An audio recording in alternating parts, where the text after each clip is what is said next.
One day, a man opened the door and saw his younger brother. Terrified, he pleaded, "Brother, I killed somebody. Please save me." He then told his brother to take off his clothes and run off to faraway place.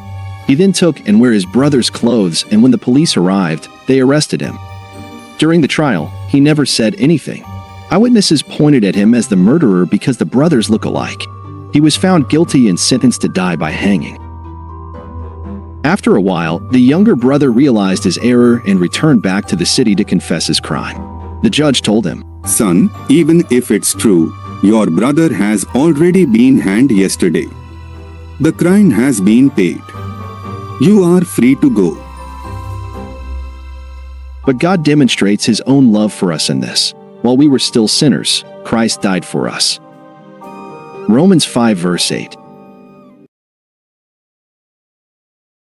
In the annals of history, there once lived a man whose grandeur knew no bounds. He reigned as king in a powerful country, possessing wealth and vast expanses of land. His intellect towered above the scholars of his era, his appearance surpassed the most noble of princes, and his harem boasted of 700 wives and 300 concubines. Yet, as he grew older, he found himself grappling with a sense of emptiness, a void that all his material wealth and power could not fill. He wrote a book and declared that his life is meaningless. All that he had is vanity. Then he imparted timeless wisdom to all who would heed his words. Here is the conclusion of the matter: fear God and keep his commandments, for this is the duty of all mankind. For God will bring every deed into judgment, including every hidden thing, whether it is good or evil.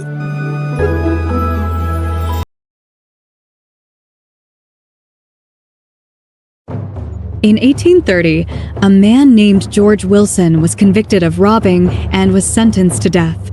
President Andrew Jackson eventually issued a presidential pardon for George. However, George Wilson refused to accept the pardon. This led to a legal quandary, and the case eventually made its way to the Supreme Court. Chief Justice John Marshall delivered the opinion that a pardon is indeed an act of grace that requires acceptance to be legally effective. This case established the legal precedent that a pardon must be accepted by the recipient to be valid. In the end, Wilson was hanged. The penalty was executed not because of the gravity of his crime, but because he refused to accept a pardon. Let the wicked forsake their ways and the unrighteous their thoughts. Let them turn to the Lord, and he will have mercy on them, and to our God, for he will freely pardon. Isaiah 55 verse 7. A man is carrying a lamp at night, searching for something outside his house. A passerby sees him and asks, "What are you doing?"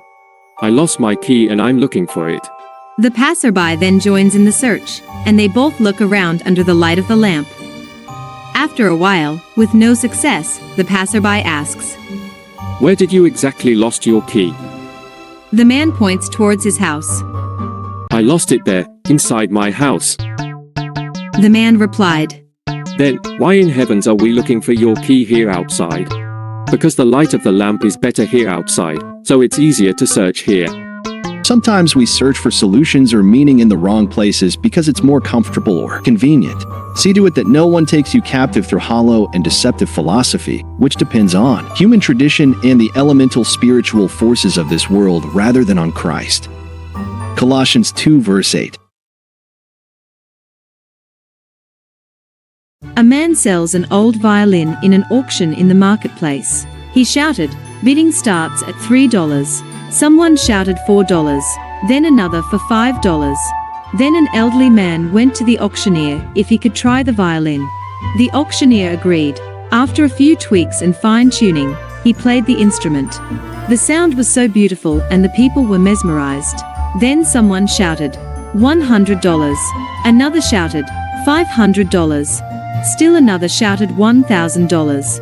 It was sold for $1,200. The auctioneer approached the elderly man and asked him, "How did you manage to fix the violin so quickly?" The elderly man answered, "I made it." The designer knows best how to fix our broken life. For you created my inmost being. You knit me together in my mother's womb. I praise you because I am fearfully and wonderfully made. Psalms 139 verse 13.